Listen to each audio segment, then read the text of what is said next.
X और Y partners हैं in ratio 3:2। इनकी कैपिटल्स आफ्टर ऑल एडजस्टमेंट्स आपको दे रखी हैं ₹80,000 एंड ₹60,000।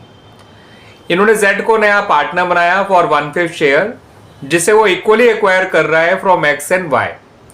आपको ये बता रखा है कि जो जेड है वो ₹35,000 अपने हिस्से की कैपिटल लेकर आया है, और साथ साथ हमें यह भी कहा गया है क्वेश्चन में कि एक्स और वाई को अपनी कैपिटल को रीएडजस्ट करना है according to the new profit sharing ratio, taking जेड्स कैपिटल एज बेस। ठीक है बच्चों, जेड की कैपिटल को बेस मानते हुए एक्स और वाई को भी अपनी कैपिटल को रीएडजस्ट करना है according to the new ratio of the partners. तो यहां पर आपको बच्चों तीन चीजें बतानी है। पहले तो आपको यह बताना है कि इनका नया रेशियो क्या होगा तीनों का। आपको फिर यह बताना है कि एक्स और वाई की नई कैपिटल क्या होगी, क्योंकि जेड की कैपिटल उसकी नई कैपिटल ही है। तो केवल एक्स और वाई की नई कैपिटल क्या होगी वो बताइए, और एक्स और वाई को अपनी कैपिटल को नए रेशियो के अकॉर्डिंग एडजस्ट करने के लिए कितना पैसा लाना पड़ेगा या कितना पैसा निकालना पड़ेगा। ठीक है बच्चों, तो आइए देखते हैं इसका सॉल्यूशन। तो बच्चों जो z है वो x और y से अपना 1/5 शेयर इक्वली एक्वायर कर रहा है। इसका मतलब x और y दोनों का ही सेक्रीफाइस 1/10 है।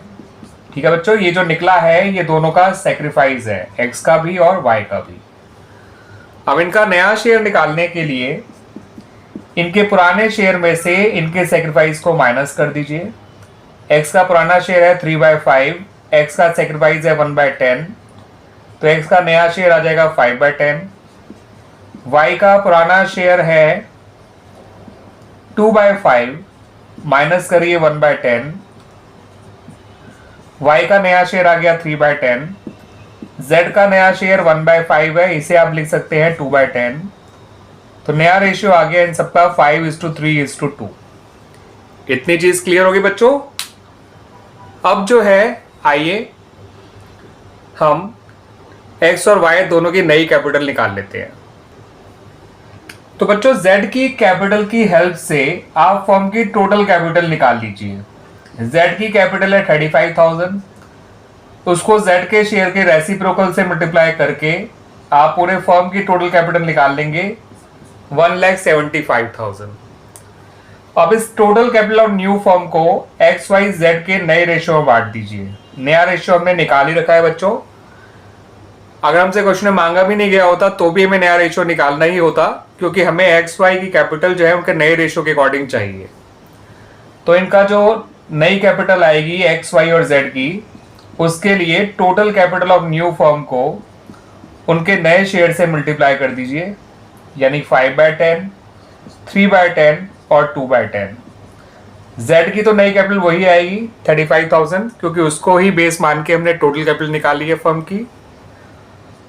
Y की आ जाएगी 52,500, X की आ जाएगी 87,500। ये आ गई तीनों की नई कैपिटल्स बच्चों।